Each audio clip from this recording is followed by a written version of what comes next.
إن الحمد لله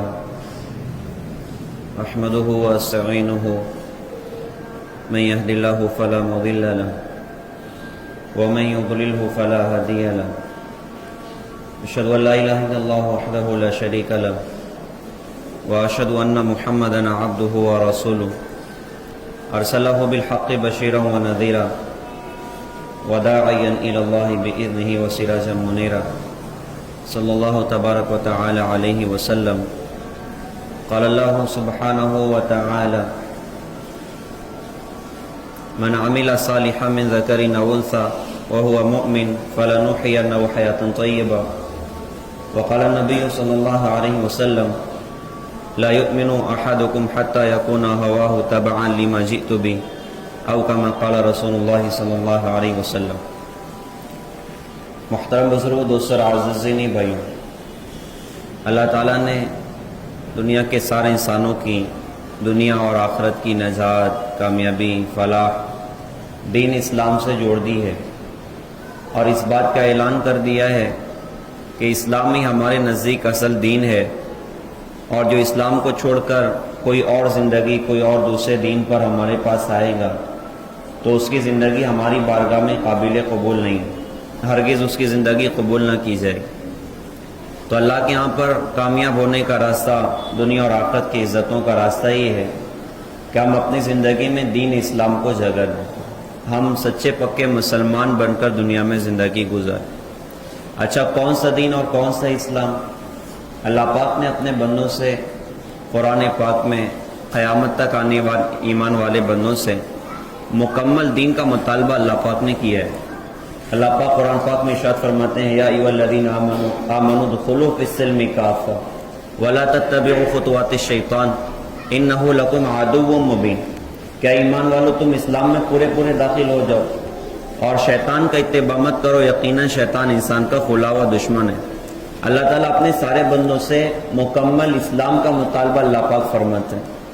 اب یہ مطالبہ جو ہوا تو ہمیں یہ بات سمجھ میں بھی آتی ہے کہ ناقص دین بھی ہو سکتا ہے، ادھورا دین بھی ہو سکتا ہے، اس لیے مکمل دین کا مطالبہ اللہ پاک نے کیا ہے. تو اگر دیکھا جائے تو آج تو بہت سارے ایک بڑا طبقہ ہے جو خواہشات کے دین پر چل لیتا ہے، ایک بڑا طبقہ ہے جو ماحول کے دین پر چل لیتا ہے، حالات کے دین پر چل لیتا ہے. خواہشات والا دین ہے کہ جو جی میں آیا وہ کر لیا، گویا کہ خواہشات کے غلام بن گئے، طبیعت کے غلام بن گئے. طبیعت ہوئی تو نماز پڑھ لی، طبیعت نہیں ہوئی تو نماز کو چھوڑ دیا، طبیعت ہوئی تو خوب اللہ اللہ کر لیا، طبیعت نہیں ہوئی تو اللہ اللہ کرنا چھوڑ دیا. غرض کے طبیعت میں جو آیا وہ کیا. یہ خواہشات کا دین ہے. حالانکہ اللہ کے نبی نے ارشاد فرمایا تھا کہ تم میں کوئی بھی شخص اس وقت تک کامل ایمان والا نہیں ہو سکتا جب تک کہ اس کی نفسانی خواہشات اس دین کے تابع نہ ہو جائے جس کو میں لے کر آ. یہاں تو خواہشات کو بھی تابع کرنا ہے کہ ہماری اپنی خواہشات بھی دین کے تابع ہو جائیں. ایک دن حالات والا چلتا ہے، مشکل آ گئی، پریشانی آ گئی، تنگیاں آ گئی تو اللہ کی طرف رجوع کر لیا جائے، نمازیں پڑھی جائیں، اور جب حالات دور ہو جائیں تو پھر اللہ کو بھلا دیا جائے. یہ حالات والا دین ہے، مطلب والا دین ہے کہ بھائی مصیبت آئی تو اللہ کی طرف آ گئے، اور مصیبت ختم تو پھر اللہ کو چھوڑ دیا. ایک بزرگ تھے مولانا یونس صاحب پونہ والے رحمۃ اللہ علیہ، بڑا دین کی خدمت کی حضرت نے، اور اللہ کے دین کے نام پر زندگی کھپا کر اللہ کی بارگاہ میں پہنچ گئے. بڑا کام کیا ماشاءاللہ ہمارے اپنے مہاراشٹر میں. تو بڑے مزاحیہ بھی تھے، اللہ نے بڑی خوبیاں بھی عطا فرمائی تھی. ان کے زمانہ میں مدار چلہ مسجد میں امامت وہ کرتے تھے پونہ میں. تو زلزلہ آیا تھا، کوئنہ ڈیم کا زلزلہ بڑا مشہور ہے. تو حضرت کہیں سفر میں تھے، رات میں کافی دیر کے بعد پونہ پہنچے، اور فجر کی نماز میں مدار چلہ مسجد میں جب پہنچے تو مسجد پوری بھری تھی، اور نہ وہ رمضان کا مہینہ تھا، نہ عید بقرعید تھا، نہ شب برات تھی، نہ کوئی اور ایسا موقع تھا جس میں مسجد فجر میں فل بھر جاتی. تو حضرت نے نماز کے بعد ساتھیوں سے پوچھا کہ بھیا یہ آج تو کوئی ایسا موقع نہیں، مسجد بھری کیوں ہے؟ تو ساتھیوں نے بتایا کہ حضرت رات میں نہ زلزلے کے جھٹکے آئے تھے، اس سے یہ سارا مجمع اس وقت مسجد میں. حضرت نے برجستہ کہا تھا کہ اچھا یہ سارا جھٹکے کا مال ہے، باہر جھٹکا آ گیا تو سارے کہاں آ گئے؟ مسجد میں.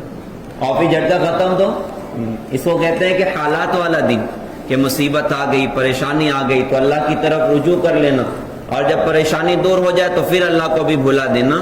اس کو کسی شاعر نے کہا تھا کہ دکھ میں خدا کو یاد کیا، سکھ میں خدا کو بھول گئے، جو کام مسلمانوں کے تھے وہ کام مسلمان بھول گئے۔ تکبیر تو اب بھی ہوتی ہے مسجد کی فضا میں اے انور، جس ضرب سے دل ہل جاتے تھے وہ ضرب لگانا بھول گئے۔ منہ دیکھ لیا آئینے میں پر داغ نہ دیکھا سینے میں، جی ایسا لگایا جینے میں مرنے کو مسلمان بھول گئے۔ جس دور پہ نازاں تھی دنیا اب ہم وہ زمانہ بھول گئے، اوروں کی کہانی یاد رہی خود اپنا فسانہ بھول گئے۔ تو ایک حالات والا دین ہے کہ مصیبت آ گئی، پریشانی آ گئی تو اللہ کی طرف آنا، اور پریشانی ختم تو پھر اللہ کو چھوڑ دینا۔ حالات آنے پر اللہ کی طرف رجوع کرنا یہ عین دین ہے، لیکن مصیبت اور حالات کے دور ہو جانے پر واپس اللہ کو بھلا دینا یہ بڑی غفلت کی بات ہے، یہ بڑی محرومی کی بات ہے۔ ایک بار آ گئے تو آ گئے، اب اللہ کے در کو نہیں چھوڑیں۔ تو ایک حالات والا دین ہے اور ایک طبیعت والا دین ہے کہ جو جی میں آیا وہ کیا، یعنی بھائی میں نماز نہیں پڑھتا باقی تو میں مسلمان، میں روزہ ہی نہیں رکھتا باقی تو میں مسلمان، میں سنت پہ ہی نہیں چلتا باقی تو میں مسلمان، میں ٹھیک ہے اور چیزوں میں آزاد ہوں لیکن بھائی میں تو کلمہ پڑھتا میں مسلمان۔ تو جو جی میں آیا وہ اسلام سے نکال دیا۔ اس کو مولانا یونس صاحب اس انداز سے بڑے خوبصورت ایک لطیفہ حضرت سناتے تھے۔ ان کا اپنا مزاج تھا کہ وہ ہنساتے بہت تھے اپنے بیانات میں، اور علماء نے ان کے بارے میں کہا ہے کہ وہ ہنسا کے پھنساتے تھے، پورے مجمع کو خوب ہنسانا اور آخر میں چلے کی تشکیل کر لینا، 4 مہینے کی تشکیل کر لینا، ہزاروں کی زندگی ان کے بیانات سن سن کے ماشاءاللہ بدل۔ تو ایک لطیفہ وہ اس پر سناتے تھے۔ ایک بندہ تھا، اس کا پیجامہ بہت بڑا ہو گیا، اب عید کی چاند رات تھی، اس نے چیک کیا کہ یار پیجامہ تو بہت بڑا ہے، اب کیا کروں، ٹیلر لوگ بھی بڑے بھاؤ میں ہوتے ہیں، تو اس نے سوچا کہ چلو گھر میں کسی سے کروا لیتا ہوں۔ وہ بیچارہ گیا اپنی امی کے پاس میں، امی پیجامہ بہت بڑا ہو گیا، آپ تھوڑا سا کاٹ کے اس کو سی دے تو کل عید ہے میں پہن لوں گا۔ ماں نے کہا کہ بچپن سے لے کے آج تک سب کچھ میں نے کیا، اب شادی ہو گئے اس کے بعد بھی یہ کام بھی میں ہی کروں، تیری بیوی سے بھی کچھ کروا لیا کر۔ وہ بیچارہ گیا اپنی بیوی کے پاس میں کہ اللہ کی بندی کافی بڑا ہو گیا، 3 انچ کاٹ کے سی دے تو کل عید ہے پہن لوں گا۔ تو اس نے کہا کہ کپڑے بھی میں دھوؤں، کھانا بھی میں پکاؤں اور سارے کام گھر کے میں کروں، اب پیجامہ چھوٹا کرنا تو وہ بھی میرے ذمے، کچھ تو کام اپنی بہن سے کروا لیا کر۔ اب وہ بیچارہ گیا اپنی بہن کے پاس میں کہا بہن تو یہ کام کر دے۔ اس نے بھی کہا کہ بھیا میں بہت مشغول ہے، بھابھی سے تھوڑا کروا لیتے ہیں۔ اس کو نہ غصہ آیا، وہ پیجامہ ٹانگ کے نہ چلا گیا کسی کام سے۔ اب جب وہ گھر کے باہر نکلا تو ماں کو لاڑ اور پیار آیا، کہا بچہ میرا ہے، آج تک میں نے کتنے کام اس کے کیے ہیں، چلو ایک چھوٹا ہی سا کام ہے میں فارغ ہو کے کر دیتی ہوں۔ وہ اٹھی اور 3 انچ کاٹا سی کے ٹانگے چلے گی۔ وہ ہٹی تو بیوی کو بہت پیار آ گیا اپنے شوہر پہ کہ جان دو شوہر تو میرا ہی ہے نا، جیسا بھی ہے تو میرا، کوئی نہیں کرتا تو میں کر دیتی۔ وہ بھی اٹھی 3 انچ کاٹا سی کے ٹانگے چلی گئی۔ اب جب وہ ہٹی تو بہن کو بھی بھیا پہ لاڑ آ گیا کہ جان دو بھیا تو اپنا ہی ہے نا، کوئی نہیں کرتا تو میں ہی کر دیتا۔ وہ بھی اٹھی اور 3 انچ کاٹ کے اس کو سیا اور وہ بھی ٹانگ کے چلی گئی۔ وہ پیجامہ کیا بن گیا بھائی؟ کچھ اور ہی بن گیا۔ آج اللہ معاف کرے، آج ایمان والا اپنے دین کے ساتھ یہ معاملہ کرتا ہے، آج ایمان والا نبی کی زندگی کے ساتھ یہ معاملہ کرتا ہے، بھائی میں نماز ہی نہیں پڑھتا باقی تو میں مسلمان، میں روزہ ہی نہیں رکھتا باقی تو میں مسلمان، ٹھیک ہے میں شادیوں میں دین کو بھلا دیتا ہوں باقی بھائی ہوں تو میں مسلمان، ٹھیک ہے میں نے اور لوگوں کو زندگی کا ہیرو بنایا لیکن ہوں تو میں مسلمان۔ پیارے بھائیوں، اصل یہ ہے عشق رسول، یہ ہے کہ ہم ہر اعتبار سے حضرت محمد صلی اللہ علیہ وسلم کی اتباع کرنے والے بن، آپ کے دین کو اپنی زندگی میں جگہ دینے والے بنے۔ تو ایک دین تو طبیعت والا ہے، حالات والا ہے، ماحول والا ہے کہ ماحول آیا تو دین پہ چل لیا اور ماحول ختم تو دین بھی ختم۔ جیسے رمضان کا مہینہ آیا تو ایک زبردست دینی فضا ہوتی ہے، تو میرے خیال سے کوئی ایمان والا رمضان مہینے میں جنید بغدادی سے کم تو ہوتا ہی نہیں، اور کوئی خاتون رابعہ بصریہ سے کم تو ماشاءاللہ ہوتی ہی نہیں، تہجد بھی اور تلاوت بھی اور ذکر بھی، بلکہ ماشاءاللہ ساری رات عبادتوں میں گزر جاتی ہے۔ اللہ پاک خوب برکتیں عطا فرمائے۔ لیکن اللہ معاف کرے، جیسے ہی عید کا چاند نظر آیا اور عید اگر جمعہ کے دن کی پڑ گئی تو مسلمانوں کے محلوں میں لکھنا پڑتا ہے، ارے مسلمان بھائیوں عید کی خوشی میں نماز جمعہ پڑھنا مت بھولنا۔ تو کیا مسلمان اتنا گیا گزرا ہے کہ اپنی عید کی خوشیوں میں نماز جمعہ بھی بھول جائے؟ ایک دم جیسے عید کا چاند نظر آیا ساری نمازیں ختم ہو گئیں، تلاوت ختم ہو گئی، مسجد میں قرآن پر دھول پڑ رہی ہے، قرآن پوچھ رہے ہیں کہ اللہ وہ تلاوت کرنے والے کہاں چلے گئے، صفے پوچھ رہے ہیں اللہ وہ نمازی کہاں چلے گئے، مسجد کے در و دیوار پوچھ رہے ہیں اللہ وہ اللہ کرنے والے لوگ کہاں چلے گئے۔ سارا جو ہے وہ غفلت کی ایک فضا بنی اور ماحول والا جو دین تھا وہ ختم ہو۔ تو اللہ پاک جس دین کا اپنے بندوں سے مطالبہ کرتا ہے وہ حالات والا دین نہیں، ماحول والا دین نہیں، طبیعتوں والا دین نہیں، اللہ جس دین کا اپنے بندوں سے مطالبہ کرتا ہے وہ حکموں والا دین ہے۔ کہ تم ہر موقع پر ہمارے پابند بن کر زندگی گزارو. اس لیے کہا کہ یا ایھا الذین آمنوا ادخلوا فی السلم کافہ ولا تتبعوا خطوات الشیطان انہ لکم عدو مبین. کیا ایمان والو تم اسلام میں پورے پورے داخل ہو جاؤ اور شیطان کا اتباع مت کرو, یقینا شیطان انسان کا کھلا ہوا دشمن ہے. اس آیت کا شان نزول عبداللہ ابن سلام یہودی عالم, بہت بڑے عالم تھے یہود کے, رضی اللہ عنہ بنے. ہمارے نبی مکہ سے ہجرت کر کے آپ مدینہ پہنچے. ہمارے نبی کا پہلا دن تھا مدینہ کی سرزمین پر. تو عبداللہ ابن سلام یہودی عالم کہتے ہیں میں دیکھنے نکلا کہ سچے نبی ہیں کہ جھوٹے نبی ہیں. میری پہلی نظر حضرت کے مبارک چہرے پر پڑی. میرا دل پکار اٹھا یہ چہرہ جھوٹے آدمی کا نہیں ہو سکتا, اور کیوں نہ ہوتا, ہمارے حبیب کو ہمارے نبی کو اللہ نے بنائی ایسا تھا, ایسا حسین و جمیل اللہ پاک نے حضرت محمد صلی اللہ علیہ وسلم کو بنایا.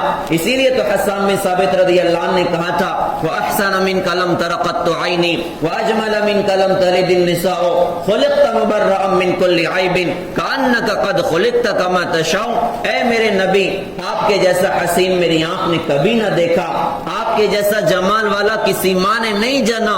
آپ ہر عیب سے پاک کر کے پیدا کیے گئے, گویا کہ آپ ایسے بنائے گئے جیسا خود آپ نے اپنے لیے چاہا. تو ایسا حسین و جمیل اللہ پاک نے حضرت محمد صلی اللہ علیہ وسلم کو بنایا. وہ کہتے ہیں میرا دل پکار اٹھا یہ چہرہ جھوٹے آدمی کا نہیں ہو سکتا, یہ چہرہ جھوٹے آدمی کا نہیں ہو سکتا. اور کہتے ہیں میں نے پہلی بات جو اپنے نبی کی زبان سے مدینہ میں سنی وہ بات یہ تھی افشوا السلام اطعموا الطعام وصلوا الارحام صلوا باللیل والناس نیام تدخلوا الجنۃ بسلام. سلام کو پھیلاؤ, کھانے کھلاؤ, صلہ رحمی کرو, رات کو جب سب سو جائیں تو نماز پڑھو, جنت میں سلامتی کے ساتھ داخل ہو جاؤ گے. یہودی عالم کہتے ہیں میرا دل پکار اٹھا یہ جملہ سوائے نبی کے کوئی آدمی نہیں کہہ سکتا.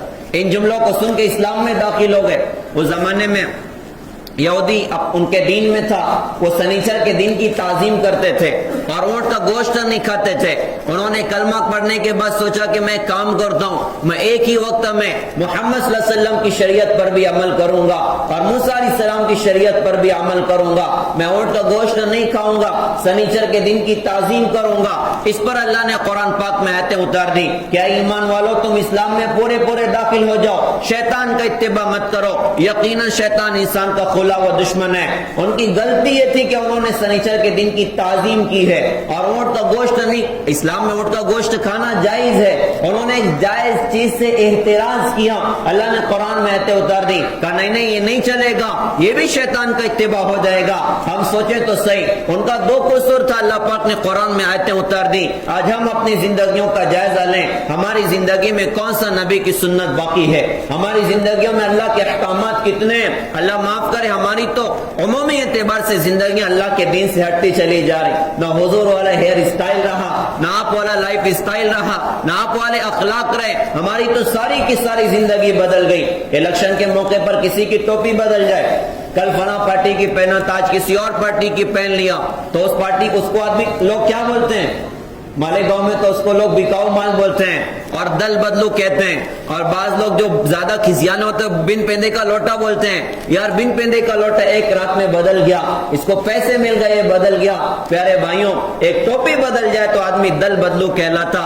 بتاؤ تو صحیح جس کی پوری زندگی بدل گئی وہ کتنا بڑا دل بدلو ہوگا. ہماری تو پوری زندگی بدلی ہوئی, ہماری تو پوری زندگی اسلام سے ہٹی ہوئی. ہمیں کتنی زیادہ ضرورت ہے کہ ہم مکمل طور سے اسلام میں داخل ہو جائیں, مکمل طور سے حضرت محمد صلی اللہ علیہ وسلم کے لائے ہوئے دین پر عمل کریں. ہماری نجات کا راستہ ہمارے نبی کی زندگی, ہماری حفاظت کا راستہ ہمارے نبی کی زندگی, برکتوں کا راستہ ہمارے نبی کی زندگی, عروج کا راستہ ہمارے نبی کی زندگی, دنیا اور آخرت کی خوشیوں کے مل جانے کا راستہ حضرت محمد صلی اللہ علیہ وسلم کی زندگی. اللہ نے ساری چیزوں کو جناب محمد رسول اللہ صلی اللہ علیہ وسلم کی پاکیزہ زندگی سے جوڑ دیا کہ دنیا اور آخرت میں کامیابی اگر تمہیں چاہے تم ہمارے نبی کے غلام بن جاؤ, تم ہمارے نبی کے بنے تو ہم تمہارے بن گئے. اللہ کو اپنا بنانے کا راستہ جناب محمد رسول اللہ صلی اللہ علیہ وسلم میں. اس کی کتنی مثالیں ہمیں ملتی ہیں. ہمارے نبی کو اللہ نے معراج پہ بلایا, رجب کا مہینہ تھا، حضرت محمد صلی اللہ علیہ وسلم کو اللہ پاک نے آسمانی دنیا پر اپنے عرشوں سے اوپر اللہ پاک نے اپنے حبیب کو بلایا۔ کچھ دن گزرے تھے، طائف کی وادیوں میں ہمارے نبی کو پتھروں سے مارا گیا تھا، اتنا مارا کہ لہو لہان ہو گئے، بے ہوش ہو کے گر گئے۔ خیر اس موقع پر جب ہوش آیا تو آپ نے اللہ سے دعا کی تھی، اللہم اشکو الیک ضعف قوتی وقلت حیلتی وہوانی علی الناس، یا اللہ تجھ سے شکایت کرنے کو جی چاہتا ہے، آج تم نے مجھے کن کے حوالے کر دیا جنہوں نے مار میرا یہ حال کر دیا۔ اس قربانی کے بعد آپ مکے واپس لوٹے، اللہ نے قربانی کے بعد بڑا قرب عطا فرمایا کہ زمین سے اٹھا کے، فرش سے اٹھا کے عرش پر اللہ پاک نے حضرت محمد صلی اللہ علیہ وسلم کو بلایا۔ آپ حضرت ام ہانی کے مکان میں سوئے تھے، آدھی رات گزر چکی، حضرت جبرائیل آئے، آپ کو اٹھایا اور اٹھا کر حتیم میں لے جا کے ہمارے نبی کو چھوڑا، آپ حتیم میں جا کر سو گئے۔ حضرت جبرائیل حضرت میکائیل آئے، آپ کو اٹھایا، سامنے زمزم کا کنواں وہاں لے کر گئے، ہمارے نبی کو لٹایا، آپ کے دل کو آپریشن کیا۔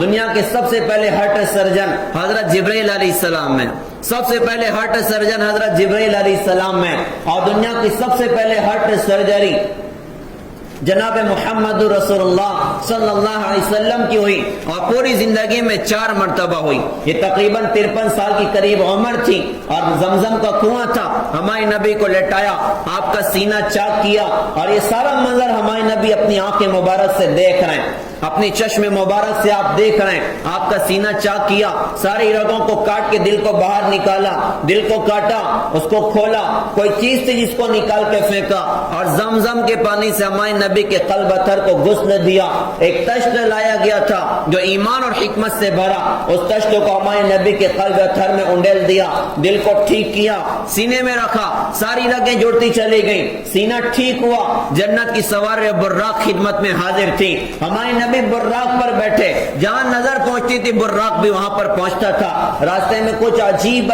جہنمیوں کے حالات ہمارے نبی کو دکھائے گئے، بڑے اہم ہے جس کا تذکرہ کرنا ضروری ہے۔ ہمارے نبی نے دیکھا ایک شخص لیٹا ہوا اور ایک فرشتہ اس کے پاس بڑا پتھر لے کے کھڑا ہے، وہ زور سے اس کے سر پہ مارتا ہے، سر کچل گیا، پتھر لڑکتا ہوا دور چلا گیا، فرشتہ پتھر لانے جاتا ہے، واپس آتا ہے تو سر پھر ویسے ہی ہوتا ہے، دوبارہ سر کو پھوڑ کے رکھ دیا، یوں ایک کے بعد ایک اس کو تکلیف پہنچائی جا رہی۔ حضرت نے حضرت جبرائیل سے پوچھا، جبرائیل یہ کون ہے جس کے ساتھ یہ معاملہ ہے؟ حضرت جبرائیل نے کہا کہ حضرت یہ وہ بندہ ہے جس نے قرآن کو پڑھ کے بھلا دیا تھا، یہ وہ بندہ ہے جس نے قرآن کو پڑھ کے بھلا دیا تھا اور فرض نماز چھوڑ کر سو جاتا تھا، آج یہ معاملہ اس کے ساتھ ہو رہا ہے اور قیامت تک اس کے ساتھ یہ معاملہ چلے گا۔ اللہ ہم سب کی حفاظت فرمائے، اللہ ہم سب کی حفاظت فرمائے۔ یہ غفلتوں والی زندگی پیارے بھائیوں اچھی زندگی نہیں ہے، گناہوں والی زندگی اچھی زندگی نہیں ہے، نماز کو چھوڑنے والی زندگی اچھی زندگی نہیں ہے۔ وہ زبان قیامت کے میدان میں بڑی بدقسمت ہوگی جو اللہ کے کلام پہ نہ چل سکی، وہ وجود بڑا بدقسمت ہوگا جو اللہ کے سامنے نماز میں کھڑا نہ ہو سکا۔ تو کہ یہ فرض نماز چھوڑ کے سو جاتا تھا اور قرآن کو پڑھ کے اس نے بھلا دیا تھا۔ اللہ ہم سب کی حفاظت فرمائے، اللہ ہم سب کی حفاظت فرمائے۔ اگر ہم سے یہ قصور ہو رہا ہے، ہم اللہ کے لیے توبہ کر کے واپس قرآن کو وقت دینے والے بنے، قرآن پڑھنے والے بنے، علماء سے قرآن سمجھنے والے بنے، اور قرآن کے احکامات کو، شریعت کے احکامات کو اپنی زندگی میں جگہ دیں۔ نماز کے اہتمام پر اپنی زندگی کو لے کر آئیں۔ جو نماز قائم کرتا ہے دین قائم کرتا ہے، جو نماز کو چھوڑ دیتا ہے اپنے دین کو ڈھا دیتا ہے۔ حضور پاک صلی اللہ علیہ وسلم نے اپنی امت کو جو آخری وصیت ارشاد فرمائی تھی وہ نماز کی ارشاد فرمائی تھی، یہاں تک کہ ایک دم آخری وقت تھا، آپ کی زبان سے الفاظ بھی صحیح نہیں نکل رہے تھے، آپ کی زبان پر تھا الصلاۃ الصلاۃ، میری امت نماز نماز نماز۔ آپ نماز کی وصیت کرتے کرتے دنیا سے رخصت ہو گئے۔ آج ہم اپنی زندگیوں کا جائزہ لیں کہ ہمارے معاشرے میں نماز کتنی زندہ ہے، ہمارے اپنے معاشرے میں نماز کا کتنا اہتمام ہے، یا میری اپنی زندگی میں نماز کا کتنا اہتمام ہے۔ وہ تو ہم صحابہ کی زندگیاں دیکھتے ہیں، اللہ والوں کی زندگیاں دیکھتے ہیں، کیا کمال کی شخصیتیں تھیں جو اپنی زندگیوں کو وصول کر کے چلے گئے۔ سعید ابن مسیب رحمۃ اللہ علیہ کہتے ہیں کہ 20 سال میں کبھی ایسا نہیں ہوا کہ اذان پہلے ہوئی میں بعد میں مسجد میں پہنچا، میں پہلے پہنچتا تھا اذان بعد میں شروع ہوتی تھی۔ کتنا بڑا عمل اللہ پاک نے ہمیں عطا فرمایا۔ کتنا اہم عمل اللہ پاک نے ہمیں عطا فرمایا. ہم سے اللہ نماز میں بات کر رہا ہوتا ہے, ہم سے اللہ نماز میں بات کر رہا ہوتا ہے. صحابہ کا تو اپنا یقین تھا کہ کوئی مسئلہ ہو جائے تو ٹھیک ہے, نماز آئے گی اللہ سے کہہ دیں گے, اللہ ہمارا کام بنا دے گا, اللہ ہمارا کام بنا دے گا. ہم کتنی مشکلوں کا شکار ہوتے ہیں, لیکن بھول کے بھی یہ خیال نہیں آتا یار ابھی ظہر کی نماز آئے گی نا, اللہ سے کہہ دوں گا, اللہ میرا کام بنا دے گا. کتنے بھروسے کی چیز ہے بتاؤ تو صحیح. ہم نماز پڑھیں, اللہ سے کہیں, اللہ اپنی قدرت سے ہمارا کام بنا کے دکھائے. تو آپ نے یہ عذاب دیکھا اس بندے پر. تھوڑا آگے چلے تو دیکھا شخص بیٹھا ہوا اور ایک فرشتہ اس کے پاس کھڑا ہے اور اس کے ہاتھ میں کیل نکالنے والا آلہ اس کے پاس ہے. وہ اس کے منہ میں, ناک میں اور آنکھ میں کھونستا ہے اور اس کو چیرتا ہوا پیچھے گدی تک آتا ہے اور چیخ چیخ کر اس بندے کا برا حال, خون بہ رہا ہے, درد ہو رہا ہے. ایک طرف کا حصہ پورا پھاڑ دیا, پھر دوسری طرف کا پھاڑا تو پہلے والا اچھا ہو گیا, سیدھی طرف کا پھاڑا تو الٹی طرف والا اچھا ہو گیا. مستقل اس کو تکلیف پہنچائی جا رہی. حضرت نے پوچھا یہ کون ہے؟ حضرت جبرائیل نے کہا کہ حضرت یہ وہ شخص ہے جو روزانہ بازاروں میں نکل کے جھوٹ بولا کرتا تھا اور اس کا جھوٹ دنیا میں عام ہوتا تھا. اب یہ معاملہ قیامت تک اس کے ساتھ چلے گا. بتاؤ تو صحیح, جھوٹے آدمی کے لیے کتنی بڑی وعید ہے کہ کتنا سخت عذاب اس کو آخرت میں ہو رہا اور مرنے کے بعد کی زندگی میں ہو رہا. یہ زبان جھوٹ بولنے کے لیے نہیں, یہ زبان گالی دینے کے لیے نہیں, یہ زبان لان تان کرنے کے لیے نہیں. ہمارے نبی سے صحابہ نے پوچھا تھا حضرت مسلمان کنجوس ہو سکتا ہے؟ آپ نے فرمایا ہو سکتا ہے. حضرت مسلمان ڈرپوک ہو سکتا ہے؟ آپ نے فرمایا کہ ہو سکتا ہے. آپ سے پوچھا گیا کبھی حضرت مسلمان جھوٹا ہو سکتا ہے؟ آپ نے فرمایا کہ نہیں, مسلمان جھوٹا نہیں ہو سکتا, مسلمان جھوٹا نہیں ہو سکتا. کہ یہ جھوٹ بولا کرتا تھا. اور آگے چلے تو دیکھا کچھ مرد عورت ہیں جن کے ناخن لوہے کے ہیں, وہ اپنے ناخنوں سے اپنے چہرے کی کھال نوچتے ہیں, اپنے بدن کی کھال نوچتے ہیں, خون بھی بہ رہا ہے, درد بھی ہو رہا ہے. حضرت نے پوچھا یہ کون ہے؟ تو کہا جی یہ وہ لوگ ہیں جو مسلمانوں کی غیبت کیا کرتے تھے, جو اوروں کی برائیاں بیان کیا کرتے تھے. اب قیامت تک ان کے ساتھ یہ معاملہ چلے گا, غیبت بیان کرنا. آج تو اللہ معاف کرے, ہم تو اس کو کوئی گناہ بھی بظاہر نہیں سمجھ رہے ہوتے, کوئی گناہ بھی نہیں سمجھ رہے ہوتے. ایک تو چوری ہماری نظروں میں برا عمل ہے, اور شراب پینا بہت برا عمل ہے, اور زنا کرنا بہت برا عمل ہے. لیکن غیبت ایک عام سی فضا بنے کی غیبت کو آج اللہ ماشاءاللہ آج کوئی اس کو برا نہیں سمجھتا, اور عام طور سے غیبتوں کے ساتھ ہماری زندگی گزر رہی. حالانکہ غیبت کتنا بڑا سخت گناہ. اللہ کے نبی حضور پاک صلی اللہ علیہ وسلم نے ارشاد فرمایا تھا, کہا کہ سود کے 70 سے زیادہ باب ہیں, سب سے ہلکا درجہ سود کا اپنی ماں کے ساتھ زنا کرنے کے برابر ہے, اور 1 روپیہ سود کا 35 زنا سے زیادہ سخت ہے. سب سے بدترین سود مسلمان کی آبرو ریزی ہے, مسلمان کے عزت پر کیچڑ اچھالنا ہے, کسی کے بارے میں وہ بات کہنا جو واقعی اس کے اندر ہے, یہ غیبت ہوتی ہے. اور اگر اس کے اندر نہیں, صحابہ نے ہمارے نبی سے پوچھا حضرت اگر ہم کوئی ایسی بات کہیں جو واقعی بندے میں کمی موجود ہے تو کیا تب بھی غیبت ہے؟ آپ نے فرمایا کہ تبھی تو غیبت ہے, ورنہ اگر کوئی ایسی بات تم اس کی طرف منسوب کرو جو اس کے اندر نہیں ہے تب تو یہ بہتان ہے, اور بہتان تو غیبت سے بھی زیادہ سخت چیز ہے. تو کہا حضرت یہ لوگ غیبت کیا کرتے تھے. خیر آپ بیت المقدس پہنچے معراج کی رات میں. بیت المقدس میں ایک بڑا مجمع موجود تھا. کسی اذان دینے والے نے اذان دی, اذان کے بعد سارے لوگ صف بنا کر کھڑے ہو گئے. اب مسئلہ یہ تھا کہ نماز کون پڑھائے. ہمارے نبی بھی صف میں ہے. حضرت جبرائیل نے ہمارے نبی کا ہاتھ پکڑا, آپ کو آگے کیا, کہ حضرت نماز آپ کو پڑھانی ہے. آپ نے نماز پڑھائی. نماز کے بعد حضرت جبرائیل نے پوچھا آپ کو پتہ ہے آپ نے کس کو نماز پڑھائی ہے؟ حضور پاک صلی اللہ علیہ وسلم نے ارشاد فرمایا کہ مجھے نہیں پتا. حضرت جبرائیل نے عرض کیا کہ حضرت آدم علیہ السلام سے لے کے آپ تک جتنے نبی اور رسول دنیا میں آئے ہیں آج آپ نے سب کو نماز پڑھائی ہے. بیت المقدس میں امام الانبیاء کا شرف ملا میرے آپ کے آقا حضرت محمد صلی اللہ علیہ وسلم کو.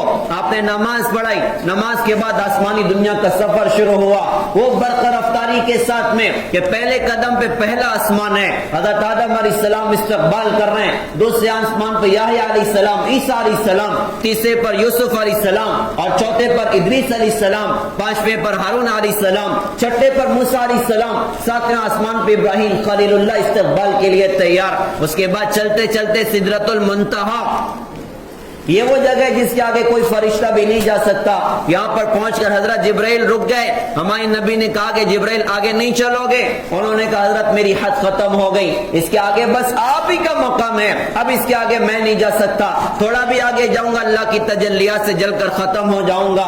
اس کے بعد ہمارے نبی آگے چلے. اللہ نے اپنے عرش سے ایک تخت اتارا جس پر سبز ریشم کی چادریں تھیں. ہمارے نبی اس پر بیٹھے. وہ تخت اوپر چڑھنا شروع ہوا. چڑھتے چڑھتے اللہ پاک کا عرش آیا. ہمارے نبی عرش پر چڑھنے لگے. موسیٰ علیہ السلام کو اللہ پاک نے کوہ طور پر بلایا تھا تو ارشاد فرمایا تھا کہ فخلعن علیک انک بالوادی المقدس طویٰ, آپ اپنی جوتیاں اتار دیں, یہ پاک وادی ہے. ہمارے نبی عرش پر چڑھنے لگے, اپنی جوتیاں اتارنے لگے. اللہ پاک نے ارشاد فرمایا کہ میرے حبیب اپنی جوتی سمیت آئیے. ہم قربان ہیں اپنے نبی کی شان پر. ہمارے نبی نے جس بے جان چیز کو پہن لیا اس جوتی کی قیمت اللہ پاک نے لگائی کہ اپنے نبی کو اپنی جوتی کے ساتھ اللہ پاک نے عرش پر بلایا. ارے ایک بے جان شے کی نسبت ہمارے نبی سے لگی, وہ بھی اتنی عظیم بن گئی. ہم جاندار لوگ ہیں, ہماری زندگیوں میں ہمارے نبی کی سنت اترے گی. ہماری کتنی قیمت اللہ لگائے گا, ہمارا کتنا مقام لگائے گا. محروم وہ انسان ہے جو ایسے عظیم نبی کی عظیم زندگی کو چھوڑ کر زندگی گزارے.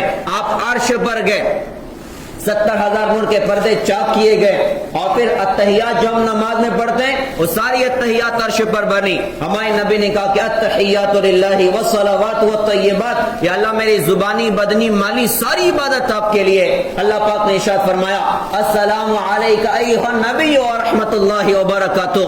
اللہ اپنے نبی پر اپنی رحمت, اپنا سلام اللہ بھیج رہے ہیں, اپنی برکت اللہ بھیج رہے ہیں. ہم قربان ہیں اپنے نبی پر. ہم نے کلمہ اس نبی کا پڑھا جس نے نہ تو فرش پہ اپنی امت کو بلایا, نہ عرش پر اپنی امت کو بلایا, لیکن اللہ معاف کرے امت نے ہر جگہ اپنے نبی کو بلایا.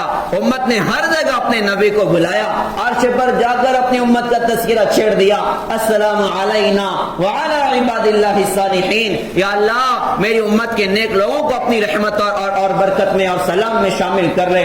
فرشتوں نے سنا تو گواہی دی, اشہد ان لا الہ الا اللہ واشہد ان محمد رسول اللہ. پوری اتحیات عرش پر بنی. بہت ساری باتیں وہاں پر ہوئی. ہمارے نبی نے عرض کیا کہ اللہ آپ نے ابراہیم علیہ السلام کو اپنا خلیل بنایا, موسیٰ علیہ السلام کو اپنا کلیم بنایا, داؤد علیہ السلام کے لیے لوہا نرم کیا, سلیمان علیہ السلام کے لیے ہوا کو تابع کیا, عیسیٰ علیہ السلام کے لیے آپ نے مردوں کو زندہ کیا.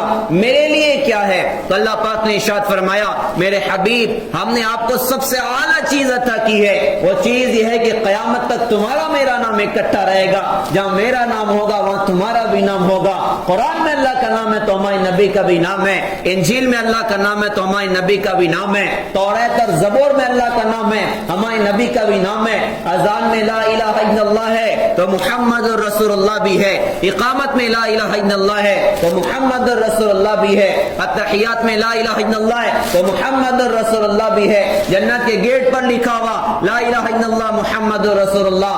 جنت کی حوروں کے چہروں پر لکھا ہوا لا الہ الا اللہ محمد رسول اللہ. جنت کے درختوں کے پتوں پر لکھا ہوا لا الہ الا اللہ محمد رسول اللہ. جنت کی دیواروں پر, جنت کے محلات پر لکھا ہوا لا الہ الا اللہ محمد رسول اللہ. آدم علیہ السلام فرماتے ہیں اللہ نے میرے جسم میں روح ڈالی, میں نے اللہ کے عرش پر لکھا ہوا دیکھا لا الہ الا اللہ محمد رسول اللہ صلی اللہ علیہ وسلم. کہا جہاں میرا نام ہوگا وہاں تیرا نام ہوگا. میں اللہ کو اپنا بنانا چاہتا ہوں. میری سب سے بڑی ضرورت ہے کہ اللہ میرے بن جائیں, اللہ مجھ سے راضی ہو جائیں. لیکن اگر نبی کو چھوڑ دوں تو اللہ میرے کیسے بن سکتے ہیں؟ نبی کی زندگی کو چھوڑ دوں تو اللہ میرے کیسے بن سکتے ہیں؟ اللہ کو اپنا بنانے کا راستہ جناب محمد رسول اللہ صلی اللہ علیہ وسلم ہے کہ ہم اپنے نبی سے وفا کریں, آپ کی پاکیزہ شریعت کو اپنی زندگی میں جگہ دیں, آپ کے پاکیزہ دین کو اپنی زندگی میں جگہ دیں. کچھ بنے نہ بنے عاشق رسول بنے, کچھ بنے نہ بنے غلام رسول بنے, کچھ بنے نہ بنے غلام مصطفیٰ بنے. نبی کی نسبت کی قدر کرنے اللہ قیمت لگا دے گا. نبی کی نسبت کی قدر کرنے اللہ قیمت لگا دے گا, اللہ مقام لگا دے گا. وہ بڑا پہلوان جنید بغدادی نبی کی نسبت پر ہار گئے, اللہ نے جنید بغدادی بنا کے دکھایا. بڑا اللہ والا اللہ پاک نے بنا دیا. بڑے پہلوان ہیں, زندگی میں دین کا گزر نہیں ہے. بادشاہ کو بڑا فخر جنید پہلوان پر ہے. اس زمانے میں ایک سید صاحب بڑی تنگ دستی میں زندگی گزر رہی، انہوں نے سوچا کہ جنید سے کشتی لڑ لیتا ہوں، بڑا انعام ہوتا ہے جنید کی کشتی پر، بائی چانس جیت گیا تو بڑا انعام مل جائے گا، ہاتھ کسی کے سامنے پھیلانا نہیں پڑے گا، میرا کام بن جائے گا۔ بادشاہ سے جا کے کہا کہ تیرے پہلوان سے کشتی تو کروا۔ بادشاہ نے کہا کہاں جنید اور کہاں تو کمزور انسان، یہ بے جوڑ مقابلہ نہیں ہو سکتا۔ انہوں نے کہا کہ دنگل میں پتہ چلے گا کہ پہلوان کون ہے اور کمزور کون ہے۔ بادشاہ کو بھی تیش آیا کہ ٹھیک ہے جب بات ایسی ہے تو چلو کشتی کر ہی لیتے ہیں۔ وقت طے ہوا، دن طے ہوا، سارے شہر میں اعلان کہ جنید کی کشتی ہونی ہے۔ وقت آیا، سارا شہر امڑ پڑا، بڑے مشہور پہلوان تھے۔ دنگل میں جنید بغدادی اکیلے، دوسرا پہلوان نظروں کے سامنے نہیں۔ مجمع سوچ رہے کوئی پہلوان آئے گا گھوڑے پر سوار، دائیں بائیں باڈی گارڈ ڈھول تاشے کے ساتھ آئے گا۔ اچانک لوگوں نے دیکھا ایک دبلا پتلا انسان دنگل میں داخل ہوا۔ لوگ سوچ رہے ہیں بے جوڑ مقابلہ، اتنا کمزور آدمی اور ایسا بھاری بھرکم جنید، یہ بے جوڑ مقابلہ کیسا؟ پہلوان مسافہ کرنے کے بعد کشتی شروع کرتے ہیں۔ سید صاحب نے مسافہ کیا اور کان میں کہا کہ جنید بس اس نسبت کا خیال کرنا کہ میں سید ہوں، میں حضرت محمد صلی اللہ علیہ وسلم کے خاندان کا آدمی ہوں۔ اس ایک جملے نے جنید بغدادی کے دل کو ایسے زخمی کیا جیسے بندوق کی گولی آدمی کے بدن کو زخمی کرتی ہے۔ دل بے قرار ہو گیا، دل زخمی ہو گیا، پیروں کے نیچے سے زمین سرک گئی۔ جنید بغدادی نے اپنے آپ سے کہا کہ جنید آج تک اپنے بادشاہ کے لیے تم نے دنگل جیتا ہے، آج تمہیں اپنے نبی کے لیے دنگل ہارنا ہے، آج تمہیں اپنے نبی کے لیے دنگل ہارنا ہے۔ پیارے بھائیوں، ہم بھی سود نہیں کھائیں گے میں نبی کا امتی ہوں، ہم جھوٹ نہیں بولیں گے میں نبی کا امتی ہوں، زنا سے بچیں گے، شراب سے بچیں گے، جوئے سے بچیں گے، لعن طعن سے بچیں گے، ماں باپ کی نافرمانی سے بچیں گے۔ میں نبی کا امتی ہوں، میری نسبت مدینہ سے ہے، میری نسبت محمد رسول اللہ سے ہے، میں کیسے نافرمانی والی زندگی گزار سکتا ہوں، میں کیسے اللہ اس کے رسول سے بغاوت کر سکتا ہوں؟ تو ہم اپنے نبی کی نسبت کا خیال کریں، اللہ کی قسم اللہ قیمت لگا دے گا۔ جنید نے کہا کہ جنید آج تک تو نے اپنے بادشاہ کے لیے دنگل جیتا ہے، آج تجھے اپنے نبی کے لیے دنگل ہارنا ہے۔ کشتی لڑنا شروع کی، داؤ پیش اس انداز سے چلیں کہ جب گرے ہیں نا تو جنید بغدادی نیچے تھے اور سید صاحب اوپر تھے۔ بادشاہ نے کہا کہ میرا پہلوان ہار جائے، ایسا ہو ہی نہیں سکتا، دوبارہ کشتی کرواؤ۔ دوبارہ کشتی ہوئی، پھر جنید بغدادی نیچے اور سید صاحب اوپر، کہا ایسا ہو نہیں سکتا، سہبارہ کرواؤ۔ وہ تیسری مرتبہ کشتی ہوئی، پھر جنید بغدادی نیچے اور سید صاحب اوپر۔ سارا انعام تو سید صاحب لے کر چلے گئے۔ یہ راز کسی کو معلوم نہ تھا، یہ راز کسی کو معلوم نہ تھا۔ جنید جانتا تھا آج میں اپنے نبی کی نسبت پر ہار رہا ہوں، ارے اپنے نبی کی نسبت پہ بظاہر ذلت نظر آ رہی، ہمیں قبول ہے، بظاہر نقصان نظر آ رہا ہے، ہمیں قبول ہے۔ اس ذلت کے ساتھ اللہ عزت دے کے دکھائے گا، اس نقصان کے ساتھ اللہ نفع دے کے دکھائے گا۔ اب بڑی ذلت ہو گئی، بادشاہ بھی بڑا ناراض ہو گیا، اتنا بڑا پہلوان اتنے کمزور سے ہار گیا۔ بادشاہ منہ پھیر کے چلا گیا، سارے لوگ تھو تھو کرنے، روتے روتے گھر پہنچے۔ رات ہوئی، روتے روتے آنکھ لگی تو خواب میں حضور پاک صلی اللہ علیہ وسلم کو دیکھا۔ اللہ کے نبی ارشاد فرما رہے ہیں کہ جنید اپنے بادشاہ کے لیے جیتے تھے تو بڑی خوشیاں مناتے تھے، آج اپنے نبی کی نسبت پر ہارے ہو تو غم مناتے ہو، ارے تمہاری ذلت نہیں ہے، اب اللہ تمہیں عزت دے کے دکھائے گا۔ اس رات کے بعد اللہ نے اٹھایا تو کیا بنایا؟ جنید بغدادی سارے تقریباً 1200 سال کا زمانہ گزر رہا ہے، آج بھی دنیا جنید بغدادی کو جانتی ہے۔ یہ انعام کیسے ملا؟ یہ نبی کی نسبت کی قدر کرنے کی وجہ سے ملا۔ پیارے بھائیوں، ہم بھی اپنے نبی کی نسبت کی قدر کر لیں، ہم اپنے نبی کی زندگی کی قدر کر لیں، ہم اپنے نبی کی سنتوں کی قدر کر لیں، آپ کے لائے ہوئے دین کی قدر کر لیں۔ اللہ کی قسم اللہ قیمت لگا کے دکھائے گا، اللہ قیمت لگا کے دکھائے گا۔ لہذا آج ہم سب کے لیے سب سے زیادہ ضروری ہے کہ ہم اپنے نبی کی زندگی کو زندگی میں جگہ دیں۔ آج ہمارے پاس کمی کسی چیز کی نہیں ہے، ملک مال کی کمی نہیں، حکومت کی کمی نہیں، اسباب کی کمی نہیں۔ اکثریت میں ہم لوگ ہیں دنیا میں، حکومت 55 ملک دنیا میں ایسے ہیں جن پر مسلمانوں کی حکومت ہے۔ 7 ارب میں سے 2 ارب مسلمان دنیا میں ہیں، مال کے اعتبار سے بہت زیادہ مسلمانوں کے پاس مال ہے۔ اتنی بڑی عمارت برج خلیفہ کے نام سے دبئی میں بنائی، 828 میٹر اونچی عمارت مسلمانوں نے دنیا میں بنائی، اتنا مال مسلمان کے پاس میں، پھر بھی ذلیل کیوں ہو رہے ہیں، پھر بھی کیوں کاٹے جا رہے ہیں، پھر بھی کیوں مارے جا رہے ہیں، پھر بھی کیوں جلائے جا رہے ہیں؟ کمی کس چیز کی ہمارے پاس ہے؟ کمی ہے تو اس بات کی کمی ہے کہ ہم نے اللہ کو ناراض کر دیا، ہم نے حضرت محمد صلی اللہ علیہ وسلم کی پاکیزہ زندگی کو چھوڑ دیا۔ مومن جو فدا نقش قدم پاک نبی ہو زیر قدم آج بھی عالم کا خزینہ، گر سنت نبی کی کرے پیروی امت، طوفان سے نکل جائے گا پھر اس کا سفینہ۔ ہماری کشتی جو منجھار کا شکار ہے اسباب کی کمی کی وجہ سے نہیں ہے، اللہ اس کے رسول کا نافرمان بننے کی وجہ سے۔ لوگ کہتے ہیں ہم مسلمان ہونے کی وجہ سے ستائے جا رہے ہیں اور مارے جا رہے ہیں، کاٹے جا رہے ہیں، جلائے جا رہے ہیں۔ مسلمان دنیا میں جو کاٹا مارا جلایا جا رہا ہے مسلمان ہونے کی وجہ سے نہیں، نافرمان ہونے کی وجہ سے ہے کہ مسلمان باغی بن کے زندگی گزار رہے ہیں، نافرمان بن کر زندگی گزار رہے ہیں۔ ورنہ ہماری قیمت تو بہت زیادہ تھی اللہ کی نظروں میں۔ وہ تو ہماری نبی نے ارشاد فرمایا تھا، بیت اللہ کا مقام تھا، آپ نے شہادت کی انگلی کو بیت اللہ کی طرف اٹھایا اور فرمایا لا الہ الا اللہ، اے بیت اللہ تو کتنا زیادہ پاکیزہ، تیرے خوشبو کس قدر عمدہ، تو کتنا زیادہ قابل احترام، لیکن ایک ایمان والے کی عزت اور احترام تجھ سے زیادہ ہے، ایک ایک ایمان والا بیت اللہ سے زیادہ قیمتی۔ بیت اللہ توڑنے ابرہہ آیا تھا ہمارے نبی کی پیدائش سے تقریباً 50 دن پہلے، بیت اللہ توڑنے بدبخت آیا، ہاتھیوں کا بڑا لشکر لے کر آیا جس کے مقابلے کی تاب دنیا کے انسانوں میں نہ تھی۔ عبد المطلب کے اونٹ اس نے اپنے پاس جمع کر لیے، عبد المطلب آ گیا اس کے پاس میں اور آ کر کہا کہ بھائی میں اپنے اونٹوں کا مطالبہ کرنے تمہارے پاس آیا ہوں۔ ابراہ نے کہا کہ تم بھی بڑے عجیب آدمی ہو، مجھے لگا تھا کہ تم کہو گے منت سماجت کرو گے، ارے بھائی بیت اللہ کو نہ توڑو، ارے بھائی اس تعمیر کو نہ توڑو۔ عبد المطلب کہنے لگے کہ اونٹ کا مالک میں ہوں، میں اپنی ملکیت اور پراپرٹی کا تجھ سے سوال کرتا ہوں، یہ بیت اللہ کا مالک آسمانوں کا مالک اللہ ہے، وہ اپنے گھر کی حفاظت کر لے گا۔ وہ اپنے اونٹوں کو لے کر چلے گئے، ابراہ بیت اللہ توڑنے آیا، اللہ نے کیا کیا؟ اللہ نے ابابیل کا لشکر بھیج دیا، چھوٹے چھوٹے پرندے، ان کا چونچ کتنا چھوٹا، ان کے پنجے کتنے چھوٹے اور ان کے چونچ میں چھوٹا سا کنکر، وہ بڑا لشکر آیا اور انہوں نے اپنے اپنے چونچ سے جو کنکر چھوڑے تو ان پتھروں نے وہ کام کیا کہ آج کی گولی بھی شاید وہ کام نہ کر سکے، وہ آدمی کے سر پر پڑتی، اس کو اندر سے کھوکھلا کرتے ہوئے ہاتھی پر اور ہاتھی کو کھوکھلا کر کے زمین پر، اس کے سارے لشکروں کو گویا کہ بھوس اللہ پاک نے بنا دیا، وہ سارے ختم ہو گئے۔ وہ بیت اللہ توڑنے آیا، اللہ نے ابابیل کا لشکر بھیج دیا۔